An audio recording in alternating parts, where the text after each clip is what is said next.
আপনার আইডি বা পেজ সুরক্ষিত রাখার দায়িত্ব কিন্তু আপনার। সো কিভাবে সুরক্ষিত রাখবেন সেটাও ম্যাটার করে আপনার উপর। সো হ্যালো এভরিওয়ান, আসসালামু আলাইকুম। বরাবর মতো আজকে চলে আসলাম আমি অমর হাসান নতুন একটি ভিডিও নিয়ে। সো আজকের ভিডিওটি আপনাদের খুবই গুরুত্বপূর্ণ এবং খুবই গুরুত্বপূর্ণ টপিক নিয়ে কথা বলবো। ভিডিওকে আপনি দেখে বুঝে গেছেন যে আমি কোন বিষয় নিয়ে কথা বলতে চাচ্ছি। তো আজকে আপনাদের সঙ্গে কথা বলবো।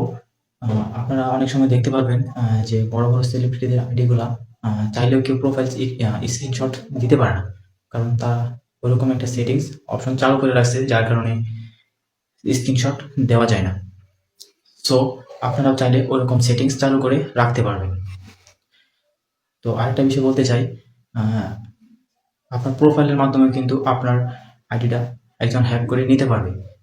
সো আপনার আরেকটা বিষয় লক্ষ্য করলে দেখতে পারবেন, বড় বড় সেলিব্রিটিদের আইডিতে কিন্তু তাদের প্রোফাইল পিকচার নেই। তো তারা কিন্তু প্রোফাইল পিকচার ব্যবহার করে না একটি কারণেই, কারণ ওই প্রোফাইল পিকচারের মাধ্যমে কিন্তু আপনার আইডিটা হ্যাক করা যায়। সো আপনারা প্রোফাইল পিকচার মাধ্যমে যদি হ্যাক করা যায়, তাহলে আপনারা যদি ওই অপশনটা চালু করে রাখেন, তাহলে কিন্তু আপনার এই প্রোফাইল পিকচারটা স্ক্রিনশট নিতে পারবে না বা ডাউনলোড দিতে পারবে না।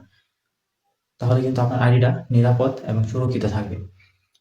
তো আজকে এই বিষয়টা নিয়ে আপনাদের সাথে কথা বলবো এবং এই বিষয়টা কিভাবে চালু করতে হয় সেটাও আপনাদেরকে দেখিয়ে দিব, কিভাবে এই অপশনটা চালু করবেন, কিভাবে আপনার আইডিটা সুরক্ষিত রাখবেন। তো ভিডিওটা একটু স্কিপ করবেন না, ভিডিওটা সম্পূর্ণ দেখবেন, তাহলে কিন্তু অনেক কিছু শিখতে পারবেন। আপনি যদি ভিডিওটা স্কিপ করেন তাহলে কিন্তু আপনি অনেক কিছু হারিয়ে ফেলবেন। আপনি কিন্তু এখান থেকে শিখতে পারবেন না। আপনি যদি একটা ধাপ এড়িয়ে যান, তাহলে কিন্তু আপনি সঠিকভাবে করতে পারবেন না, আপনার আইডিটা সুরক্ষিত রাখতে পারবেন না। তো যারা ছোট ইউজার আছে তাদের জন্য কিন্তু প্রোফাইলটা খুবই গুরুত্বপূর্ণ, কারণ প্রোফাইল এবং কভার ফটোটা আপনি যদি না দেন, আপনি মনিটাইজেশন পাওয়ার আগ পর্যন্ত অবশ্যই আপনার মনিটাইজেশন পাওয়ার আগ পর্যন্ত আপনার প্রোফাইল পিকচার এবং কভার ফটোটা দিয়ে রাখতে হবে। আর আপনি যখন মনিটাইজেশন পেয়ে যাবেন, আপনি যখন সবার সাথে পরিচিতি লাভ করে ফেলবেন, তখন আপনার প্রোফাইল অথবা কভার ফটো না থাকলেও চলবে, কারণ আপনার পরিচিতি বেড়ে যাবে। সো আপনার পরিচিতি বাড়ার আগ পর্যন্ত আপনার কিন্তু কভার ফটো এবং প্রোফাইল পিকচারটা দিয়ে রাখাটা খুবই গুরুত্বপূর্ণ, এটা ফেসবুক সাজেস্ট করে।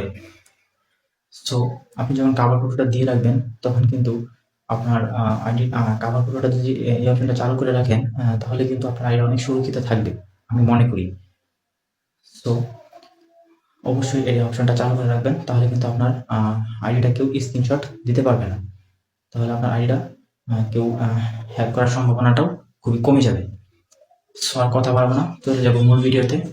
তো ফাইনালি চলে আসলাম হোম স্ক্রিনে। তো এখান থেকে আপনারা চলে যাবেন ফেসবুক অফিসিয়াল অ্যাপস। তো ফেসবুক অফিসিয়াল অ্যাপসে আসার পর এই যে এখানে দেখতে পাচ্ছেন আপনাদের আইডিতে চলে যাবেন, প্রোফাইলে চাপ দিয়ে আইডিতে চলে যাবেন। তো এখানে আসার পর আপনাদের প্রোফাইলে চাপ দিবেন, প্রোফাইলে যে ছবিটা রয়েছে এখানে চাপ দিবেন। এখানে ট্যাপ দেওয়ার পর, তো এই প্রোফাইলে ট্যাপ দেওয়ার পর এই যে নিচে দেখতে পাচ্ছেন এই অপশনটাতে ট্যাপ দিবেন। তারপর আপনাদেরকে এরকম একটা অপশন নিয়ে আসবে।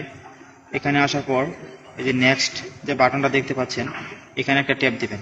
তারপর এখানে দুইটা অপশন থাকবে, একটা হচ্ছে ক্যান্সেল আর একটা হচ্ছে সেভ। তো আমরা সেভে ট্যাপ দেব। সেভে ট্যাপ দেওয়ার পর দেখতে পাচ্ছেন আমাদের আইডিটা কিন্তু লক হয়ে গেছে।